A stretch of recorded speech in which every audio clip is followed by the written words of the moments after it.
There are so many car facts in GTA Online, and I'm surprised I've not made this video earlier. I must shout out TGG for doing GTA fact videos first. I must shout out the innovators. But did you know the high beams on the Callisto Compacts and many other cars like the Schlagen GT are just absurd? This reminds me of those TikTok videos of those super high looming torches. If you want to brighten up the whole of Los Santos, the Ballista Compact is a cheap option. But look at this, normal beam, high beam. So silly. Now, in the agency, in the customization bay, there's actually chrome versions of street wheels. And look how nice they look. Like, honestly, these wheels look so much more realistic and so good. It's just there to tease you. Like, look, this is what could have been, but this is what you don't have. I get it, a lot of people are not into chrome rims, but look how much better that looks.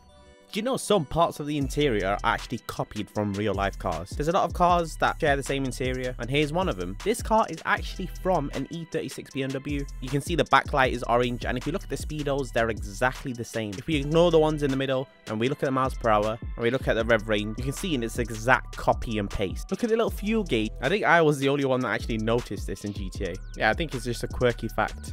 On the original Futo, there's actually 59 Futo emblems. Majority of them are embroidered in the door, but 59. The Rumpo Custom. A lot of people don't know about this, but the Rumpo Custom has a unique suspension setup. It's very bouncy, and you can have a lot of fun just driving in a straight line and moving left to right, and your car will tip over, or your van will tip over. For those days you're feeling a bit funky and you want some drama, then yeah, drive this thing.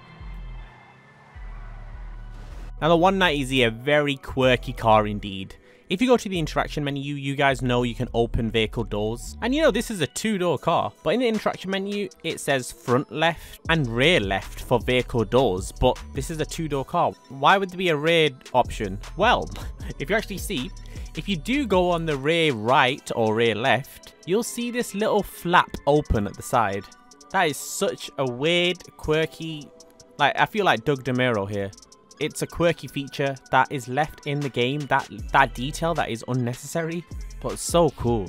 And yes, just like story mode, online, you can also remove wheels. This is just a fact video, so I'm not really going to show how.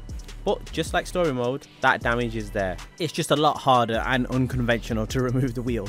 The Eudora and the Broadway, if you actually put a taxi livery on it, you can start doing taxi missions. This wasn't available when the cars first came out, they actually just added it in the last DLC. So it makes the purchase price of that taxi even more useless if you've got these cars. If you actually wear the firefighter outfit, which you can buy in stores, your head glitches through most cars. Like, not one, I think all cars. And some cars, when you're turning, your head just bobs out at the side.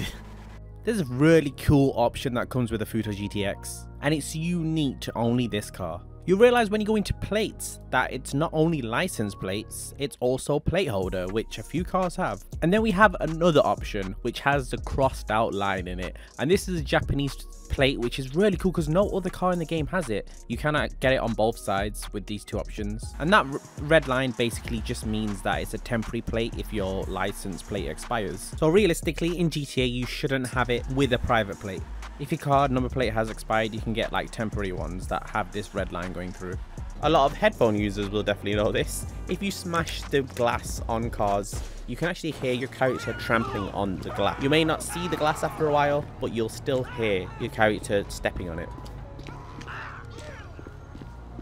If you actually tint the windows on the Comet S2, a lot of people look past this because it's window tints. But if you tint the windows, the headlights also tint, and they do it at the same grade as well. So they'll be lighter if you're on light tint and darker if you're on dark tint. Now, if you're in GTA Online, if you actually go outside Franklin's house, you'll see he owns cars. So you'll see he owns a Zaruso, and his girlfriend Tanisha also owns the Astron. Can't get in these cars, so don't try it. But yeah, they've added like pedestrianized vehicles. This is one that a lot of you probably already know, and it's the exhaust flames being an actual source of fire. Who would have knew? You would have thought it would have been there just for looks, but no. Rockstar went through the effort of making it an actual flame. The Lacuras, yeah, the blinking light on the back that you might have noticed, that's unique and cool. Whatever stage the blinking light is at when you get out the vehicle, it will stay at that stage. So if it's off, it will stay off. If it's halfway lit, it will stay halfway lit. If it's full beam lit, it will stay full beam lit. I think that's such a cool option. No other car has it. There's a lot of detail in this car.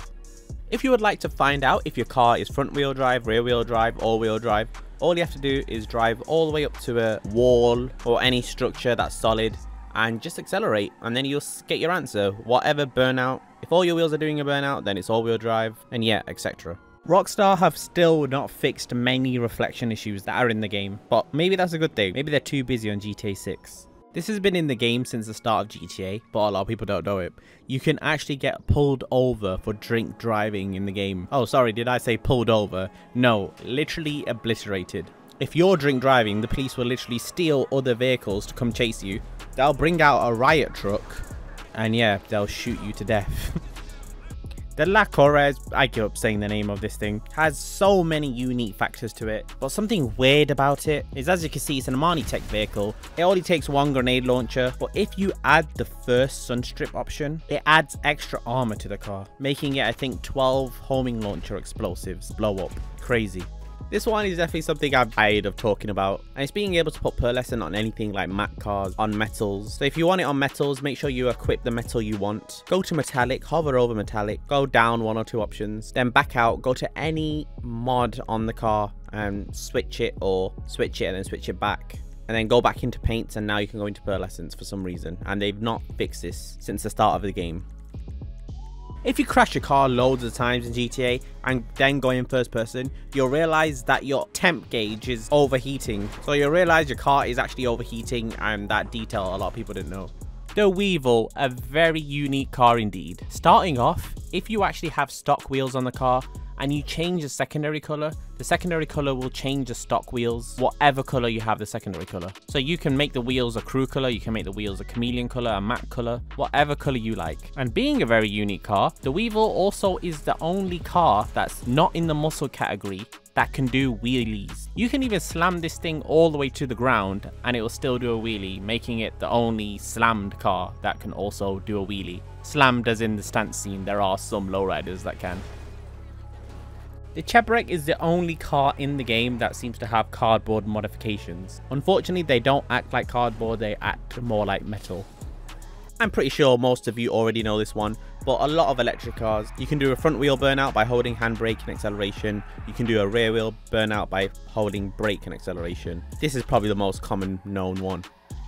Rockstar actually add a lot more detail in some cars and their crash physics than other cars. One example of crash physics is bumpers going into the ground. With some cars, they literally just go into the ground, they mold into the ground, and their bumpers have no physical structure. But then other cars are way more realistic and they actually scrape and they don't let the car go into the ground. You'll get stuck. As you may or may not know, GTA Plus has exclusive colours. So they'll have exclusive wheel colours where they can actually get a chameleon paint on the wheels. And some are very subtle as well that look good, like the anodized burgundy pearl. A lot more exclusive chameleon colours in general, like the whole car painted. But that's not the fact, even though it's a fact. Fact is, you can actually sell these to people. There's no restriction on selling it to people in LS Car Meet. So if you equip that certain wheel that only GTA Plus members can have, they can sell it to non-GTA Plus members. And that's why we have our server, you know, that we can trade in. And someone that has GTA Plus can just sell you a car. If you want a Tempesta with a certain coloured chameleon wheel, someone can sell it to you. And yeah, it's kind of rare because only GTA Plus members have it. So yeah, the link is in the description for our Discord server. Just there for car people, like-minded people, and if you just want to trade, you can also join just for that. Comment a strange fact that you know about cars in GTA Online. I'm gonna heart all the best ones.